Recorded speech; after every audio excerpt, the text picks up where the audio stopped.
Ada tak ubat untuk rawat penyakit ini? Ya. Mungkin Dr.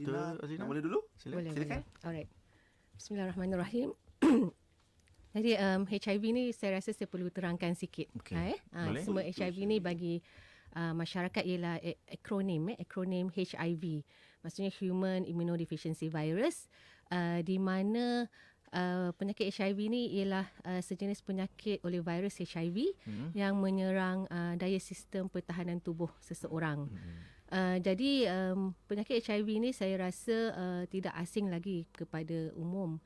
Cumanya mungkin ramai yang tidak sedar mengenai cara jangkitan penyakit HIV menyebabkan timbulnya stigma-stigma dalam masyarakat. Jadi di sini saya ingin menerangkan bahawa penyakit HIV ni dia merebak melalui cecair. Contohnya semasa suntikan dadah, mengambil dadah secara suntikan, melalui pemindahan darah, melalui hubungan seks, dan juga melalui penyusuan susu ibu. Sekiranya ibu dijangkiti penyakit HIV dan tidak menerima rawatan. Jadi di situ bayi berisiko untuk dijangkiti penyakit HIV. Okey. Tapi bila doktor sebut cecair itu bukanlah yang kita gambarkan macam airborne, cecair ILU kita tu macam yang kita ketahui sebelum ni tentang COVID dan sebagainya. Betul. Tapi dia boleh juga menjangkiti individu yang lain, khususnya ahli keluarga terdekat, doktor kan, ataupun siapa yang macam berkongsi jarum suntikan dan sebagainya. Itu doktor yang mana itu poin penting lah. Macam mana ia boleh berjangkit. Dan saya rasa perlu ditegaskan di sini seperti bersentuhan, bercium. Jadi sebenarnya tidak menyebarkan virus HIV. Jadi saya rasa ramai salah tanggap mengenai fakta tu menyebabkan dia menyisihkan pesakit-pesakit HIV. Mungkin dia rasa takut lah kot ada stigma-stigma kan. Dia macam nak extra precaution lah kan. Dia kena ambil langkah berjaga-jaga. Cik Melaki ke Cik Melaki?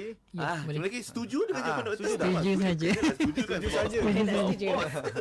Dan kita ada Dr. Azrina tadi, pakar perubatan keluarga. Maknanya di Klinik Ihsan dan Jinjang, sahabat-sahabat kita yang ke sana insya-Allah boleh bertemu dengan doktor macam-macam permasalahan kesihatan. Tapi hari ini fokus kita pada pasal HIV, dan biasanya kalau sebut tentang HIV dan rawatan-rawatan yang dijalani oleh para pesakit ataupun klien Cik Maliki, kepatuhan itu menjadi satu poin yang paling penting. Nak makan ubat pukul berapa ketui sehari, lepas tu pertemuan ataupun appointment, itu satu yang penting. Apa komen Cik Maliki dan apa yang kita boleh faham tentang kepatuhan, tambah-tambah lagi untuk ubat antiretroviral? Betul. Kepatuhan ni sebenarnya adalah satu kunci lah untuk rawatan HIV ni. Tak ada cara lain. Kalau kencing manis contohnya, kita boleh kawal dari segi makanan lagi. Boleh exercise. Tapi tidak. Untuk HIV, orang kata the key dia adalah kepada kepatuhan ubat. Sebabnya adalah penyakit HIV ni, di virus dalam badan pesakit ni dia sentiasa ada. Walaupun dia pesakit, dia boleh mencapai satu tahap yang kita katakan dia berjaya suppress. Kita berjaya dormantkan virus tu, tetapi dia still ada. Apabila pesakit berhenti makan ubat, virus tu akan dia kembali aktif lah. Sebab tu kalau baru-baru ni pada COVID yang lepas kan, ada pesakit-pesakit yang mereka terputus rawatan.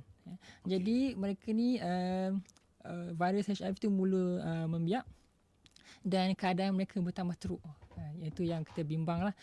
So kita kata dia sepanjang hayat, dia mesti kena ambil pada waktu yang sama. Kita suggestkan yang sama. Dia tak boleh suka-suka sekejap petang, sekejap pagi, hari ni makan, esok tak makan, dia muka macam tu. Jadi kita bimbang dia akan berlaku kerintangan. Itu yang bimbang lah.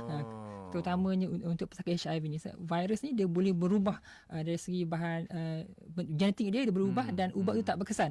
Itu juga satu risiko lah kalau pesakit tak patuh kepada ubat. Kita seperti juga apa yang berlaku kan terutama masa PKP dulu. Betul. Bila pesakit keputusan ubat tu, kalau boleh Cik Maliki terangkan berapa lama keputusan ubat itu, kalau dia akan macam jadi balik dia punya apa panggil rintangan Kerintangan ni satu adalah apabila pesakit ada dua perkara mungkin. Ada isu satu adalah apabila pesakit berhenti makan ubat, virus tu boleh hidup dia hidup kembali dan dia jadi aktif. Jadi pesakit kalau makin teruk dia punya immune system, maka akan menyebabkan risiko untuk dapat jangkitan lebih tinggilah. Ataupun kita secara term dia kita ni opportunistic infection. Okey, macam tu. Kalau dari segi perkembangan kepada resistance, walaupun jarang kita dari kes di Malaysia kita tidak begitu tinggi kalau kita compare dengan negara lain, tapi ketidakpatuhan tu boleh menyebabkan berlakunya resistance. Makan tak makan. Jadi virus tu dapat exposure kepada ubat tu dan menyebabkan dia boleh belajar sebenarnya. Dia boleh Dia boleh belajar. Belajar. Mungkin istilah saya gunakan sebenarnya belajar lah. Belajar untuk membiak. Belajar untuk nak counter balik ubat tu. Itu yang kerintangan. Itu maksud kerintangan Yes. bila dia kebal ada lah. gap di situ. Betul. I see. Yang tu Makna yang kita kata- bimbang sebenarnya. Dan itu fungsi tadi ubat antiretroviral bagi mereka yang mengidap HIV. Ubat ni lah sebenarnya yang akan mengawal, merendahkan, melemahkan virus HIV tersebut. Dan dia bukan macam Cik Maliki sebut tadi, dia bukan macam ubat yang kita makan bila ada simptom pening kepala. Paracetamol contoh macam tu kan. Sesama kalau kita cari ubat-ubat yang berkaitan, tapi ini perlu diambil mengikut waktu, perlu patuh pada jadual yang ditetapkan. Biasanya berapa kerap?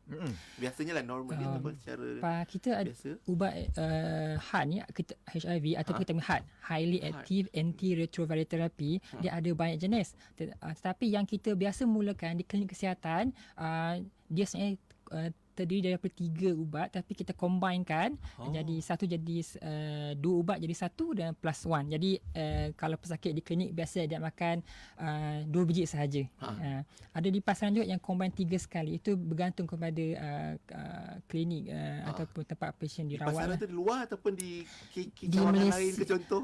Walaupun di biasanya akan ada di klinik-klinik swasta lah. Okay. Kebanyakan di klinik kerajaan mereka menggunakan kombinasi 1+1. Dia standard lah Standard. biasanya KK Standard kita lah. Standard yang lah, ada standard. 2 in 1 1 biji, satu lagi 1 biji. Dia tak 3 in 1 nanti so far. Yang Semua combine tak 3 ada tadi lah. tu tak ada. Tapi Kita kesannya prescribe. sama. Kesannya sama. doktor, Biasanya kalau macam doktor consult patient kan, apa yang biasa doktor selalu bagi tahu pesakit HIV ni?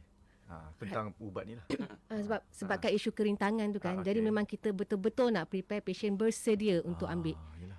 Jadi sebelum tu memang banyak kita kena tanya, kita kena assess patient ni adakah memang dia ready ke tak untuk ambil ubat ni. Jadi antaranya kita kena kita kena tanya pemahaman dulu. Okey. Tahu ke tidak apa sebenarnya HIV ni. Sebab bila dia orang tahu jadi memang akan lebih Senang patuh. lah nak Betul. patuh. Ada yang tu dia dengar-dengar macam tu je, dia Google. Tapi saya rasa buat masa sekarang ramai majoriti sebab kita punya trend sekarang kan yang muda. Jadi muda-muda ni dia dah Google, dia tahu sebenarnya apa itu HIV. Jadi bila sampai kat kami ni, jadi kita tak berapa susah lah. Kita masih menerangkan, jadi tapi memang kira mengukuhkan pemahaman pengetahuan mereka ni. Dan bila kita kata rawatan ni sepanjang hayat dan risiko kerintangan kalau tinggal-tinggal, jadi mereka lebih faham dan mereka pun memang cakna lah, memang tak nak develop komplikasi kepada AIDS semua Sebab tu tu. kena patuh. Jadi yes, mereka usually orang commit lah. Dia orang biasanya dia orang akan, baik doktor, saya sedia. I follow. Yes, I start. Doktor Dan siap bagi skrip ni. Betul. Okey. Jangan start mood, jangan so kita start Mulalah. lah. Tapi dulu praktisnya bagi mereka yang kita rasa 50-50 ataupun tak boleh nak commit ni, kita train dia orang dulu. Training, pill training.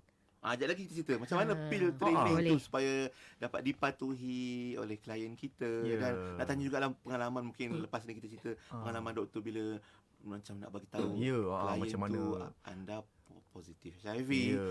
Mungkin biasanya kan ikut pengalaman doktor ataupun mungkin Cik Maliki sendiri apa respon mereka ataupun macam mana perasaan mereka. Kalau boleh kita nak sama-sama Ya. semua tahu dan kalau boleh kita nak elakkan perkara ini daripada berlaku. Kita berehat kejap. Cuma doktor dan Cik Maliki, saya pelik kalau pesakit dia tahu dia HIV tapi dia tak nak makan ubat. Kenapa tu? Okey, kejap lagi Nak dulu pengalaman doktor. pengalaman. nak bagi tahu pada break the news. individu yang dia mengidap HIV. Biasanya ikut pengalaman doktor macam mana respon mereka. Reaksi Adakah mereka. in denial? Ya. Ada yang sedih tu mesti sedih lah kan. Macam mana doktor? Betul. How do you handle? Actually dia samalah general kalau kita nak break bad news kan. Jadi bila pesakit dah buat testing, paramedic dah buat and then turn out to be positive kan, nanti dia akan refer pada doktor. Okay. Jadi dekat situ pertamanya biasa kita akan tanya balik pada klien kita tu. Apa you rasa you punya keputusan? Dia tak expect mungkin ke kan. Biasanya kalau yang memang dia dah tahu tu, lagi senang kita handle. Maksudnya dia memang dia tahu dia berisiko, dan bila positif result tu, jadi mereka taklah macam terkejut lah.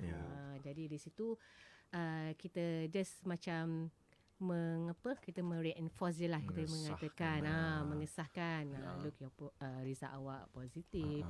Jadi apa pandangan awak, apa perasaan dan plan. Dan kemudian doktor prescribe lah apa-apa ubatan dan rawatan. Tapi sebelum tu lah, macam kita cakap tadi, sebelum kita prescribe rawatan tu, kita kena betul-betul assess, kita kena nilai dulu tahap pemahaman dia mengenai HIV ni. Jadi kalau yang sekarang, yang ramainya yang muda-mudi kan, mereka memang dah tahulah actually. Tip-top lah knowledge pasal HIV ni.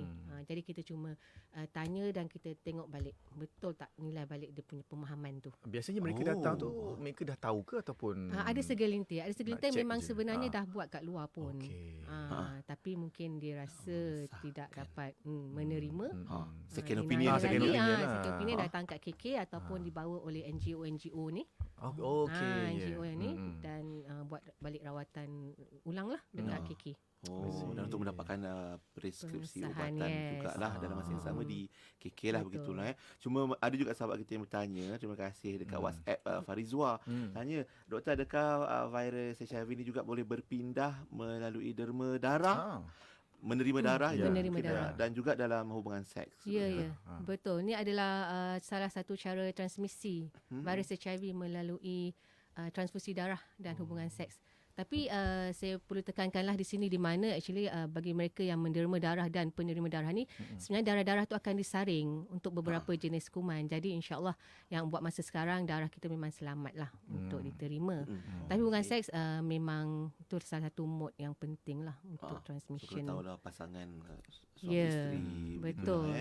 Kena tahu status HIV masing-masing. Okey. Baik. Tadi doktor dah cakap pasal yang ada pesakit yang dia dah tahu dia ada sakit HIV, lepas tu dia setuju untuk ambil ubat. Tapi ada juga yang tak setuju nak ambil ubat. Macam mana tu? Saya macam kurang faham sikit. Mungkin doktor boleh bagi penjelasan. Memang ada antara mereka yang tak setuju. Jadi kat sini kita kena tengok dulu. Kita tahu sebab kenapa dia tak setuju. Jadi antaranya saya rasa ialah mereka ni tak dapat menerima kenyataan tu. Mereka tak dapat terima yang mereka adalah HIV positif. Yes, in denial lah. Ataupun mereka ni sebenarnya dah banyak Google ni, dan mungkin ada yang setengah tu dia macam nak cuba alternatif. Kita tahu di luar sana memang dia banyak sangat. link tu dengan doktor. Doktor ni link, cuba baca. Loh. Jadi kat luar tu memang pelbagai jenis klien, memang kita tak nafikan. Tapi yang penting kita memang kena tahu kenapa mereka bertindak sedemikian. Sebab kita yakin memang untuk HIV ni, HAART ni yang proven efektif lah so far. Setakat ni memang inilah HAART ataupun antiretroviral yang kita sedang bincangkan. Ni adalah cara yang paling efektif. Cuma tadi bila kita cerita tentang kepatuhan, dan kalau tak patuh boleh jadi kerintangan. Mungkin Cik Maliki nak tambah lagi. Adakah bila kerintangan tu berlaku dia boleh immediate nampak kesan dia? Ada timbul sakit-sakit lain dan sebagainya sebab antibody yang lemah dan sebagainya, dan tak ambil ubat tadi. Dan poin kita tentang kerintangan. Dan lepas tu bila dia ambil balik ubat tu, berapa lama dia akan sembuh seperti sedia kala? Macam inilah. Baik. Terima kasih. Untuk kerintangan ni biasanya di klinik memang ada orang kata pemonitoran regular. Selalu kita jadi pemantauan regular secara berkala. Jadi kalau kita nampak virus tu makin lama makin bertambah, sebenarnya kita dah boleh nampak dah sebenarnya trend dia untuk ni. Walaupun kita pesakit tu ambil ubah hari-hari waktu yang sama, tetapi still juga virus tu meningkat. Biasanya kita akan bergantung pada doktor lah, sama pihak doktor, sama biasanya akan rujuk ke hospital lah. Pemantauan tu kalau lebih spesifik dan teknikal, macam mana dilakukan? Adakah memang kena ambil darah setiap kali nak tengok macam mana keadaan telefon virus tu, scan ke? Pemantauan ni merujuk kepada, kita akan monitor biasanya dua. Satu adalah viral load, bilangan virus dalam pesakit itu sendiri. Kalau secara mudah lah saya bergambarkan begitu. Satu lagi adalah kita panggil istilah dia CD4, dia merujuk kepada immune system pesakit itu sendiri. Okay? Jadi kalau sekiranya trend itu meningkat, dia kalau berdasarkan kita punya garis panduan, dia ada cut off line dia. Contohnya 1,000 untuk berapa sekian waktu dia lebih 1,000, jadi kita berfikir yang pesakit ini dah mengalami kemungkinan resisten lah. So biasanya kita akan rujuk kepada hospital. And then soalan kedua, berapa lama pesakit akan kembali return to normal, macam tu.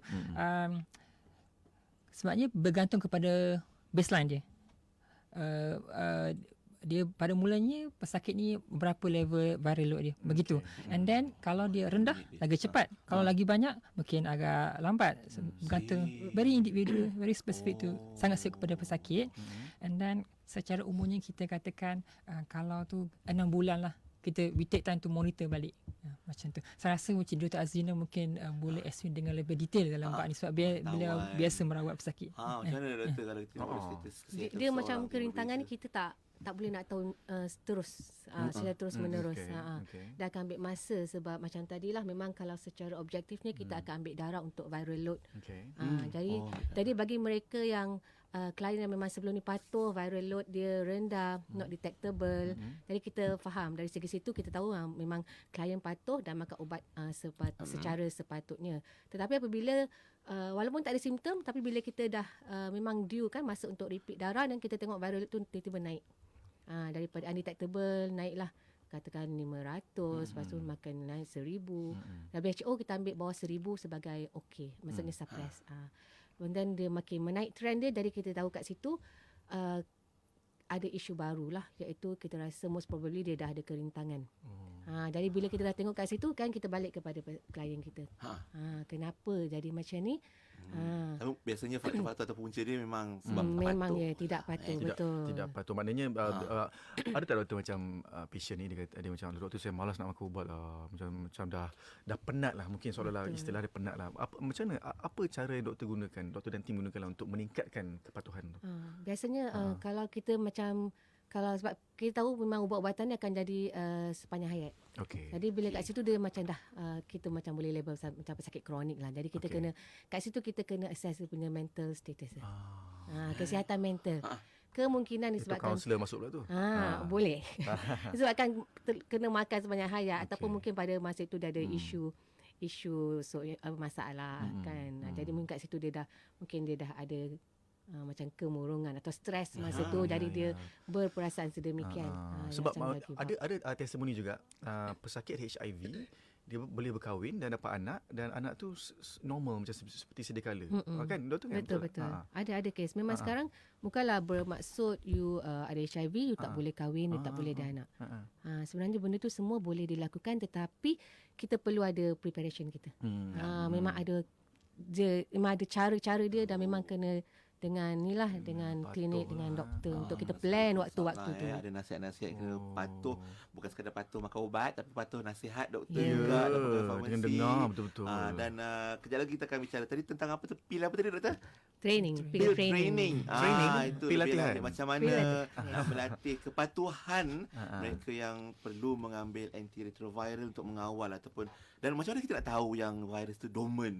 Sekejap lagi lah kita tanya doktor dengan Cik Maliki untuk segmen kesihatan kita hari Menarik soalan daripada Puan Sarbiah. Dia kata boleh ke virus HIV ni berjangkit melalui air liur ataupun bersin? Bersin. Boleh dijawab sekarang? Tak. Tidak berjangkit melalui air itu bersin. Tidak semudah itu. Okey. Macam-macam ubat pun Cik Maliki, doktor kan, kalau apa-apa ubat kalau doktor dah prescribe, dah ada waktu yang perlu kita ikuti. Tambah-tambah lagi kalau penyakit kronik contohnya, perlu pada kepatuhan lah. Apatah lagi HIV. Tadi pil training tu macam mana? Siapa yang nak jawab? Okey, boleh. Bos ubat lah. Ahlinya. Baik. Pil training ni dia merujuk kepada kita secara mudahnya kita train pesakit. Okay? Biasanya kita ada satu sesi untuk counselling lah. Kita bagi tahu, okay, biasa simple saja ubat ni. Kadang kita bagi vitamin C atau vitamin B macam tu. So, kita nak satu kita educate patient. Okay? Ataupun kita reassess dia orang. Walaupun kita tahu sebenarnya ramai pesakit dia berpengetahuan, terutama sekarang demografi pesakit HIV adalah muda-muda. Okay? Tapi kita boleh reinforce pesakit dan kita minta mereka ambil ubat ni. Training dulu.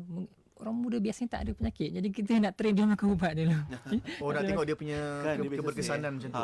Dia boleh follow kepatuhan. Saya muda kan, mana makan rutin ubat. hidup yang baru lah kan. Satu rutin baru. Betul. Biasanya kita akan tanya kerja dia macam mana. Ada kerja malam, kerja siang. Setengah patient susah sebab dia kerja malam. Ada kerja malam sahaja. Okay. Biasanya kita suggest ubat-ubat HIV ni ambil waktu malam. Okay. Ada pelbagai jenis ubat. Ada yang ambil 2 kali sehari. Ada yang sekali. Kebanyakannya kita akan start dengan 1 kali sehari. So mudah untuk dia orang follow lah. Okay. Timing kita boleh tak follow. Kalau tak boleh, you boleh ubah dulu dalam masa 2 minggu ni. You boleh ubah. Try to dapatkan timing yang betul. Okay? Lepas tu bila jumpa kita tanya lagi, macam mana minggu lepas makan ubat okey ke? Boleh ikut timing ke? Boleh kita start follow for the incoming for the rest of your life ni. Agak-agak Cik Maliki boleh kenal ke kalau orang tu tak ambil ubat ni, kita makan ubat ni. Daripada riak wajah dia tu, boleh ke kenal? Dia kenal Satu biasanya mereka akan jujur juga sebenarnya. Yalah. Kita dengan jujur. Dekat kaunter tu sesi luahan perasaan juga tu. Kalau mereka takkan ubat, bila dia start dengan ubahan, kalau respon tu kita tengok tak ada respon yang sepatutnya untuk ubat HIV ni, kita akan tanya balik. Dia tunjuk bukti dia. Kita dah start ubat tapi nampaknya virus macam ni cik, betul ke makan ubat ni? Jadi dia orang akan explore, dia berani. Dia akan jujur lah biasanya. Itulah pill training. Untuk training tu sebelum start ubat HIV lah. Kita training educate supaya dia orang faham kepentingan ni. Kita bagi tahu dia. Virus kita boleh suppress tapi dia bukan cure, dia bukan penyembuh ubat ni. Tentang suppress virus ataupun kita nak melemahkan virus tersebut. Macam mana kita boleh tahu status virus itu adalah dormant ataupun pada paras yang rendah, doktor? Cek darah Kalau macam kita boleh tengok secara klinikal dengan secara objektif. Secara klinikal ni bermaksud pesakit tu sendiri. Jadi bila dia datang kat kita akan tanya sihat tak, badan rasa macam mana, ada tak. Itu kita akan assess untuk simptom-simptom penyakit opportunistik. Ni penyakit-penyakit special yang memang akan menyerang pada mereka yang imuniti rendah. Jadi kita akan tanya ada tak encik batuk berpanjangan, kita nak tengok ada TB ke tidak. Ada tak berat badan jatuh mendadak, ada tak cerit-berit yang berpanjangan, dengan kesihatan mental. Jadi di sini kalau kata mereka memang ada kata saya memang tak rasa tak sihat lah doktor, kerap sakit 2-3 bulan ni, memang berat saya memang sangat-sangat kurang, ataupun ada cerit-berit. Jadi kat situ kita dah boleh berfikirlah sama ada actually pesakit ni dah mula ada penyakit opportunistik tu. Penyakit yang kita itu boleh opportunistik. berlaku dalam jangka masa berapa? Lebih kurang berarti 2 minggu mungkin? Biasanya kalau opportunistik ni dia punya CD4 dia amat rendah lah, ataupun viral load sangat tinggi. Jadi dia ni pun akan bermasa juga. Bulan-bulan pun boleh juga. Dan adakah batuk berpanjangan atau TB, cerit-berit, mereka yang mengidap HIV yang mungkin tak mengambil ubat ni berbeza dengan batuk yang dialami oleh orang biasa atau normal? Tak, simptom dia sama saja. Kita tak boleh nak differentiate lah. Kecuali memang kalau dia memang dia kata dia adalah pesakit HIV dan dia makan ubat, jadi memang kita lebih alert lah dekat situ. Itu dari segi klinikalnya lah. Dari segi objektif tu macam tadi kita ambil darah dan kita akan tengok viral load tu. Bilangan berapa banyak kuman HIV yang dapat dikesan dalam darah. Dan adakah ubatnya berbeza mengikut viral load, dan kalau berlaku kerintangan contohnya kan, adakah doktor terpaksa adjust ubat, jenis-jenis ubat? Betul-betul. Jika dah berlaku kerintangan tu biasanya kita pihak klinik kesihatan kita tak rawat di peringkat kita. Kita akan refer pada hospital. Okey, soalan ni kepada kalian berdua. Dua-dua kena jawab soalan ni. Okey. Biasanya kalau berdepan dengan pesakit kan, kalian memberi positive reinforcement ke ataupun negative reinforcement? Maksudnya bagi motivasi ataupun bagi ketakutan kalau tak makan ubat ni. Maliki dulu. Maliki dulu. Baiklah. Ikut pengalaman lah. saya mungkin kata mix boleh ke bercampur boleh, dekat boleh. benda. Betul, Contoh betul. kalau kita nak emphasis pasal keberkesanan rawatan, begitu positif lah. Okey. Kebanyakan pesakit yang dapat rawatan ni sekurang-kurangnya 80% mereka akan capai virus suppression tu. ya. So sangat-sangat bagus respon rate dia. Kalau Okey, sangat respon rate dia. And then side effect ni sementara sahaja. Biasanya dalam 2-3 minggu dia akan okey. Kalau tak okey jangan risau, kita ada juga option lain lah. Okey. Kita kena bagi dia juga. Kalau tak ambil ubat, bahaya dia macam ni, risikonya macam ni. okey. Okey. Dia sangat important ni, sangat penting dia orang kena konsisten seumur hidup makan ubat ni lah. Buat masa memang tak ada penyembuh lagi, tak ada kuratif. Dari segi itulah. Positif negatif ada, tapi mungkin dari segi aspek Campur-campur lah. Campur-campur lah. Okey. Macam ada good pharmacist. Yes. Beri dia garang. Ya, kadang-kadang betul. Kena tengok macam you punya klien tu jenis macam mana. Main You jadi tak macam boleh reluctant. sama Betul. je. Cengeng Kita sikit kena lah, kan? betul. Ya, setuju. Ada caranya lah. Okey, dah dapat jawapan Dr. Zina. Doktor macam mana kalau doktor? Dah jawapan tadi dah? Dah lah tadi. Tengok jenis klien kita lah. Ada yang tu memang samina wa ta'na. Okey. Patut. Tapi sebab ini memang seumur hidup kan doktor kan. Antiretroviral Betul. dia ambil seumur hidup. Betul. Mana kata dia bukan kisah patuh tak patuh sehari dua seminggu dua. betul. Sebenarnya sepanjang hidup kita perlukan. Jadi memang kepatuhan tu satu yang perkara yang penting lah Betul. untuk kesembuhan. Kalau boleh saya tambahkan untuk field training tu dia tak wajib. Dia tak wajib. Dulu-dulu ya kita buat dan kita emphasize. Tapi sekarang ni kalau ikutkan garis panduan yang terbaru, kalau memang klien kita ready dan dia boleh commit, memang kita start je terus. Tak perlu pergi training sebab sekarang ni kita punya target ialah kita nak start ubat heart tu secepat mungkin. Jadi memang kita kena pandai nilai kita punya klien dan kita rasa kita memang boleh yakin kan dengan keupayaan dia, kita terus start. Okey. Dan saya akan bawa lah pesakit dia akan rujuk pada Cik Maliki dan dia memang akan beritahu memang secara detail macam mana nak ambil. Dan sebab saya pun ada cakap juga tapi memang kita akan pesakit akan terima lagi info daripada dia jadi akan lebih kuat lah. Okey. Dan satu isu tentang pengambilan ubat. Ada ubat yang kita makan mengantuk. Ya. Kalau makan je mengantuk. Kesan sampingan. Tak boleh driving, tak boleh tadi ni. Ada ubat kita makan tiba girang semacam macam hyper macam tu. Tapi kalau antiretroviral ubat HIV ni macam mana? ada tak kesan sampingan pada individu Okey, ataupun mungkin berbeza ikut individu? Betul. Satu adalah kesannya kita kena lihat satu aspek lah. Profil ubat tak sama. Pesakit yang start ubat lain, ubat HIV, ubat ada pelbagai, ada yang start lain jenis akan ada profil yang berbeza lah. Okey. Dan tak semua pesakit akan ada side effect yang sama. Maksud saya dia tak semestinya dia ada walaupun kita ada dokumentasi macam ni berapa persen sekian persennya, tetapi tak semestinya setiap pesakit ada. Dan orang kata severity tu, keterukan juga berbeza. Okey. Ada pesakit bila dia start okey saja, tak ada masalah. Tak ada apa pun dia cakap. Ada yang cakap sangat teruk. Sampai menyebabkan dia boleh berhenti ubat. Yang tu kita bimbang lah. Okay. Dari segi optionnya, kita boleh boleh tukar ubat lain. Boleh ada jenis yang boleh kurangkan dos pun ada. Kita cuba cater untuk kesesuaian pesakit tu lah. Okay. Di dalam klinik kita ada beberapa ubat yang boleh tukar. Kalau tak okey juga, mungkin kita tengok option daripada hospital. Mereka ada lebih banyak ubat. Kalau di Malaysia ni kita ada di dunia ni sekurang-kurangnya 30 jenis ubat. Di Malaysia ada beberapa kombinasi ubat yang ada di Malaysia lah. Option tu ada banyak juga untuk pesakit. Tetapi yang paling terbaik adalah yang first dia orang start tu. That's why the first is the best. Sebab tu kita sangat tekankan compliance pada awal lagi sebenarnya. Itulah tengok nama senarai ubat ni pun Tafudin, Lamivudin, Zidovudin. Maaflah kita bukan orang-orang klinik kan. Sebutan ni macam pemain bola pun ada. Lepas tu apa? Rito Navil. Tapi itu ahlinya lebih mengetahui lah fungsi-fungsi ubat. Sebab itu yang macam Cik Maliki sebut tadi, jenis-jenis ubat tu banyak dan dia ada kombinasi dia yang mungkin di-prescribe kepada pesakit. Ada sahabat tanya, Her Angel tanya, doktor boleh tak orang yang sihat makan ubat ni? Kenapa saya ada ubat? Kenapa? Doktor pun pening. Sebab dia nak cuba elakkan mungkin. Dia nak Tapi prevent bukan lah. itu fungsinya Dia nak- kan? Bukan. Okey. Antiretroviral ni Bukan, jangan masuk. Jangan mula. Risau saya.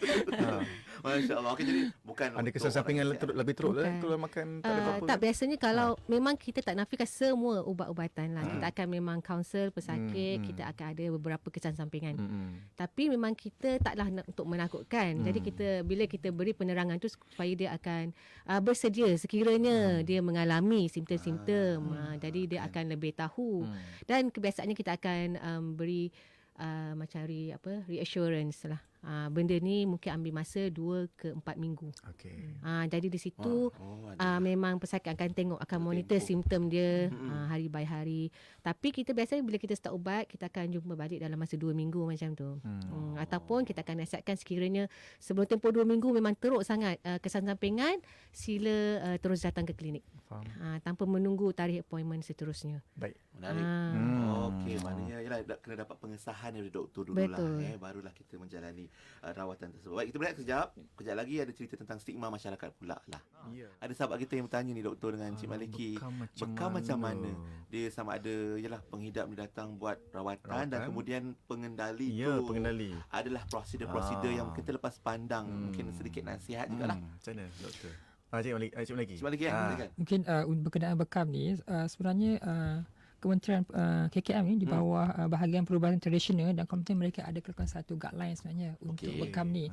Satu servis bekam apa yang mereka kena provide.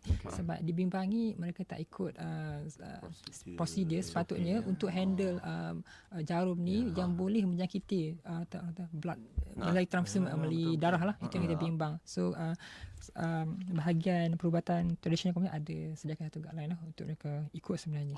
Dari segitu.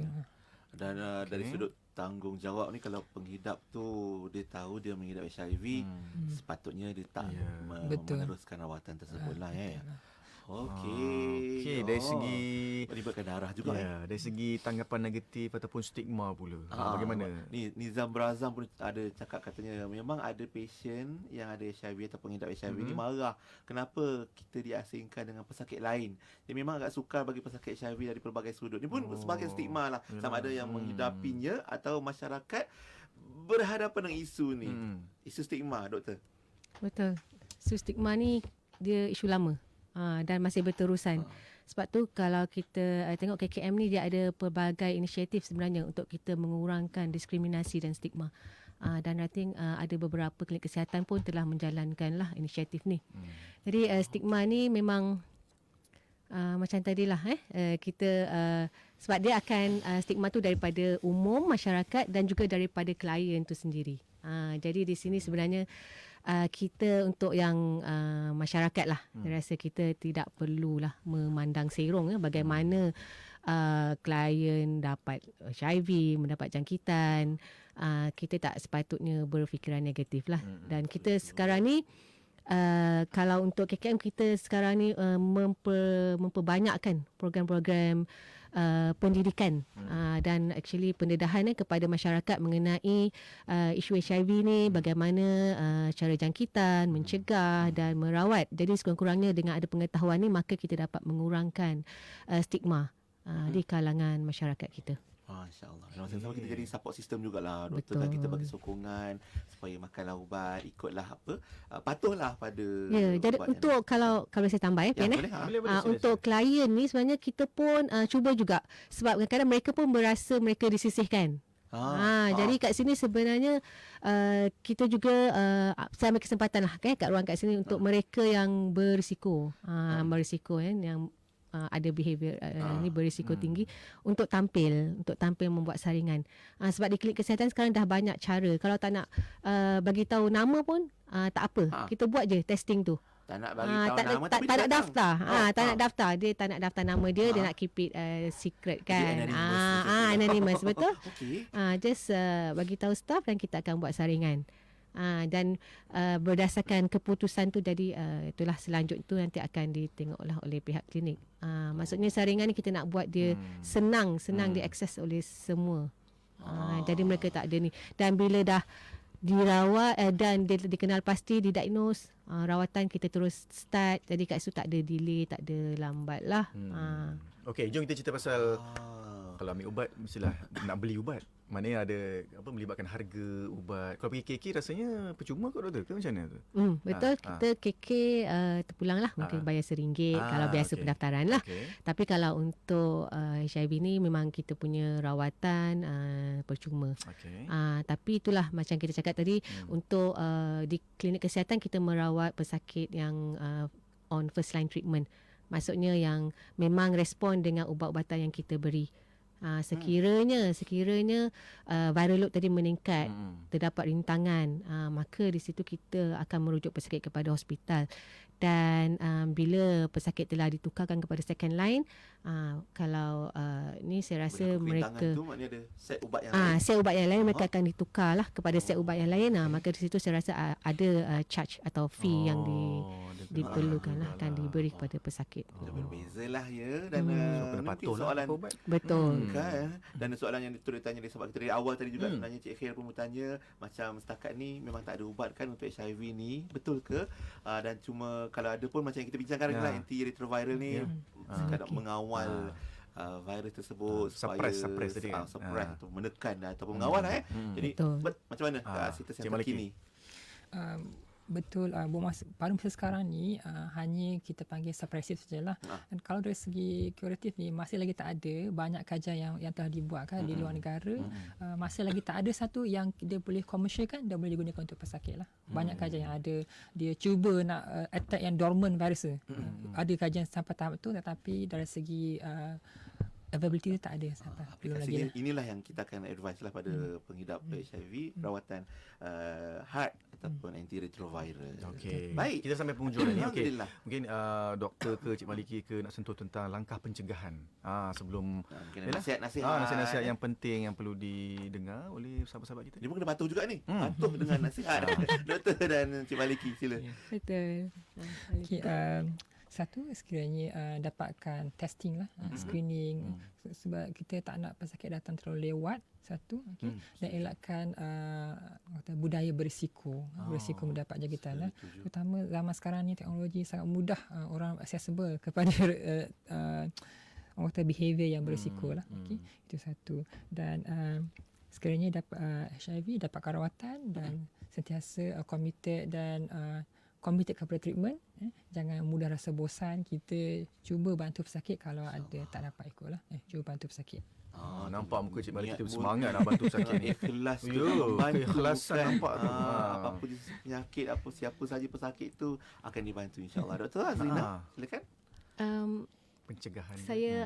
Pencegahan saya rasa Cik Maliki dah ni, kalau boleh saya nak sentuh satu kita punya target ni. Dekat Malaysia untuk KKM lah. Kita punya misi untuk ending HIV AIDS by 2030. 2030. Sebenarnya kita ada sasaran kita. 95 iaitu 95% tahu status dia. Maksudnya memang datanglah untuk saringan. Tapi buat masa sekarang kita punya data hanya menunjukkan 83%. Jadi kita memang nak memperluaskan lagi. Sebab tu kita nak masyarakat tahu kalau mereka berisiko, sila dapatkan saringan. Dah banyak saringan sama ada ke KK ataupun saringan oleh NGO. Dan yang 95 yang kedua tu ialah bila mereka ni tahu mereka adalah HIV positif, mereka perlu mendapatkan rawatan. 95% target kita. Tetapi sadly to say sekarang 66% saja pencapaian kita. Jadi kat mana tu? Jadi kenapa ramai lagi yang tahu status tapi daripada 95 yang dah buat testing yang tahu positif, kenapa tak start rawatan? Jadi kat sini memang kita setiap klinik kesihatan kalau boleh kita memang akan bagi kemudahan untuk memulakan rawatan. Termasuklah saringan, ada peringkat saringan. Betul, saringan dan rawatan. Betul. Sebab tu dan 95 yang ketiga tu ialah mereka yang mendapat rawatan heart ni 95% mestilah virus dia suppressed. Viral load dia tadi tu. Maksudnya mencapai tahap yang kita perlukan. Cuma data kita yang ada sekarang ialah 82% sahaja. Yang tadi kita balik-balik kepada kepatuhan. Jadi kena patuh. Dan dari situ kita insya-Allah kita haraplah dapat mencapai 95% ada viral load dia suppress. Teringat pula masa nak kahwin dulu kan, nak check HIV. Check HIV premarital, memang betul. nervous lah tapi alhamdulillah. Bukan sebab nak kahwin je kan, patutnya kan macam doktor sebutkan kalau boleh capai 95% kita semua sana, kita tahu status masing-masing dan insya-Allah kita ingatkan satu sama lain lah tentang kepatuhan itu kunci keberkesanan ubat antiretroviral. Untuk waktu ini terima kasih banyak Dr. Azlina. Terima kasih Encik Maliki kan atas ilmu yang dikongsikan pada hari ini. InsyaAllah. Semoga bermanfaat untuk semua doktor dan Cik Maliki. Jumpa lagi insyaAllah ya. Assalamualaikum.